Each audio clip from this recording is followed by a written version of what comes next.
you're back with us on the show.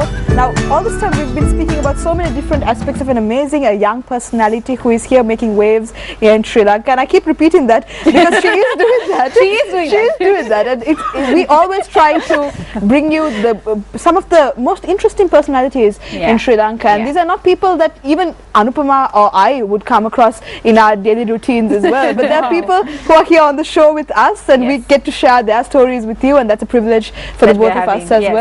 Thank you so much, Sharanya, for being with us. It's a huge privilege for me to be here, so thank you very much for having me here. Definitely. You're a bubbly personality to have on the show. Now, we've spoken about your work as a part of the Unity Mission Trust, as well as being a research analyst and being the president of the Toastmasters Club of APIT. But let's speak about your future plans. Now, I'm sure that someone like you have something in the works at the moment as well. Written down. Yes. Written down officially. And there's some goal or target there for sure. So let's speak about your future plans. 2014, it's a brand new year. Yeah, it's panning out to be a very, very exciting year so far. One of the things I'm very excited about is I'm getting involved with Earth Hour Sri Lanka. Oh, okay. I was part of we founded Colombo Green Walk, which did a walk back in 2012, I believe it was, which was to raise awareness for environmental issues. Earth Hour Sri Lanka, those who know the Earth Hour organization, has a branch in Sri Lanka. So I'm hoping to get a little more involved with them, and they have a new tagline, they're going blue. Going blue? Going blue. So raising awareness about oceanic issues as well, which includes the environment. And also the going green tag is a bit been there, done that. Yes. It would take a double take when you say going blue. So it gains more attention. So I'm very excited about getting involved with that.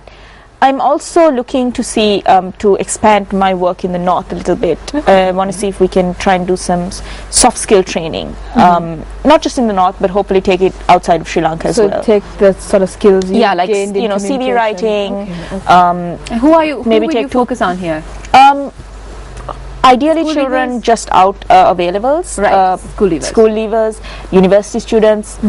It's just a vague idea that I have in my head that I'm hoping to, come up with more concrete plans. No, but it's really important because, sometimes you get into, students get into a lot of technical practice. Oh, yeah. And then not really, most students that I know personally who are coming out of school, they actually don't know how to write a proper CV or a cover letter or even go and face an interview properly unless they Google it up. And, most children in Sri Lanka do not have the facility of Googling it up. Oh, yeah, exactly. Especially talking about people who are outside Colombo. Exactly. So, that's a very interesting It's I'm firming up plans and trying to see, I'm seeing if I can do it through Unity Mission Trust, and I have a few interested parties that I've come across who are willing to help me. So very excited about that. That sounds exciting. Yes, it really does. And other than that, we are going to continue, maybe a master's in law or anything like that? No, I've decided against a master's in law at the moment.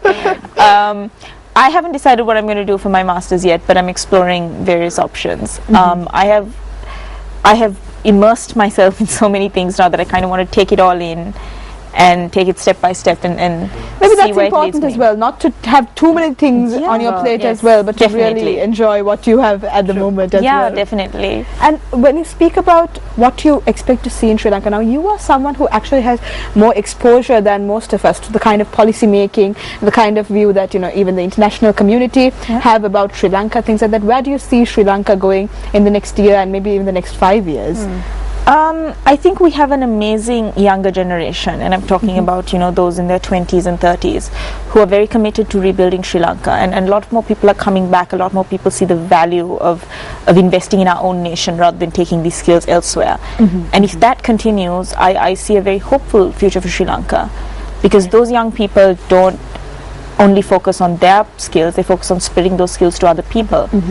So, and I've met wonderful members of the diaspora, who have come back to Sri Lanka and who are investing their skills in here and, working and doing amazing things. So, if that continues, and if that continues, and if we continue to see that trend, I see a very positive future for Sri Lanka, because, in the end, it lies in the hands of our generation, and we can either kind of go, oh, it doesn't matter, or we can go, it actually does. It makes a difference. What we do today actually will make a difference tomorrow. And I think most of my generation does think that way. They do think, what, it does matter what we do tomorrow. And, we feel we feel that our parents' generation in a way failed us because they failed to stop the war. That was a failure on our parents' generation. But now it's no longer their turn, it's our turn now. So we can either complain about what they left us, or we can leave the same thing for our children, or we can work on fixing it. Oh, so that's an amazing message coming out for our studio this morning to your homes as well. I hope that inspired a lot of people to really take up the challenge, because it doesn't have to be big things. No, not at all. It can be very small things that you do, even the way you think and the way you open up your mind to different people and to different possibilities. I mean, I'm sure that's going to make a big change as well. We never spoke about the second reason that she went viral this year. Yeah, that's a very interesting interview. Did you see that interview? Yes, I did. Sharanya actually did a live TV interview on Sky News, which is a station that's in UK, is it? That's right. Yeah. That's right. And she was featured there, and they asked her some tough questions during that interview. I mean, they did not go easy on it. Let's talk about that experience just for a little while, because that went viral as well, and you got a lot of attention because of that. Yeah, the response for that was incredibly heartwarming, incredibly touching. What happened was, one of the producers follows me on Twitter. So she, and I didn't have much time to really think about it, because she contacted me, I think it was about 6 when she contacted me and said, listen, we want to do this interview, we want to talk about, we want young faces, we want to see youth talking about Chogam and impact on Sri Lanka, and are you interested? So I called my boss, because obviously, he's the first person I need to say, is this okay with you? Are there any lines? And I spoke to him and I said, okay, I'm fine. Originally I was supposed to go to their studios, but they couldn't get me the credentials. They were like, okay, we'll do it from Skype, we'll do it from your home. And so 6 o'clock I get the call, and 8:30 I'm doing the interview. So I didn't have time. I still have no memory of that entire interview. But it's all up there on YouTube. I know, it's recorded, thankfully. They were very nice. They sent me the clip. And they did ask me some tough questions. I didn't see that coming. Yeah. I mean, I didn't, but it was from autocracy to they use some big words, and I was like, I was like, process it slowly. No, but you did not sound uncomfortable at all. Toastmasters. Literally, though, a lot of people said, you sounded very confident, poised, and I said, yes, because I have been doing impromptu speaking. I have been trained for this. This is my moment. But no, Toastmasters was a huge part of the reason I did as well as I did in that interview, and it was a rattling experience, but it was also one of the highs of last year completely. So you were really happy with how it came out when you saw not at that time. I'm sure you didn't know what you said at that time. No, actually I did the voice recording. So I listened to it later and I was like, that's what I said.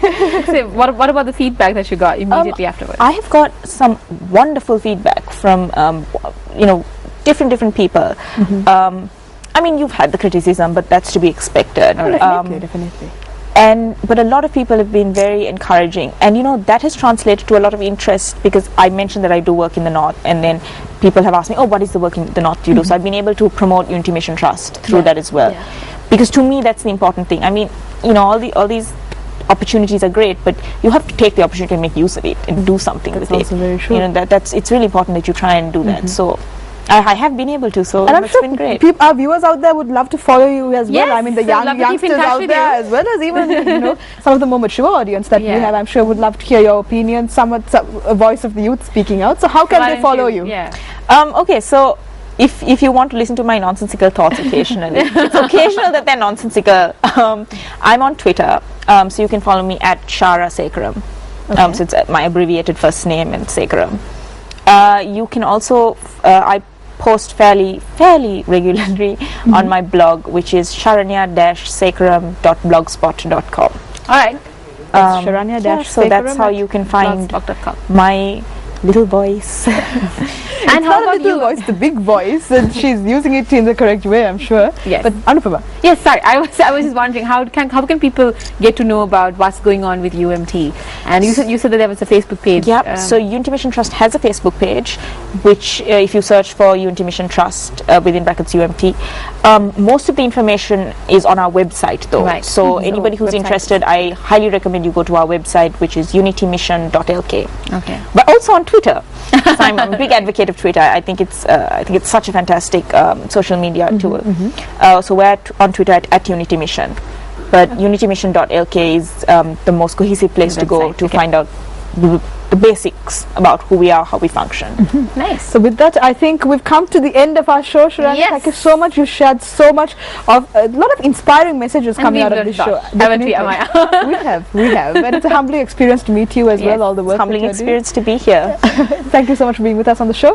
Anupama, I think it's time for us to wrap up the show today, this morning. Unfortunately. So we'll be seeing you tomorrow, same Yes. time, and with another very interesting person. As Amaya always says, we have interesting people coming up tomorrow as well. Like Sharanya.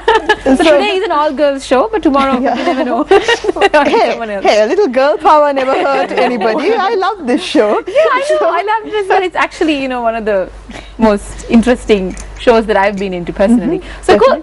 We'll be seeing you. We wish you a great day, and we'll see you tomorrow. Have a good day.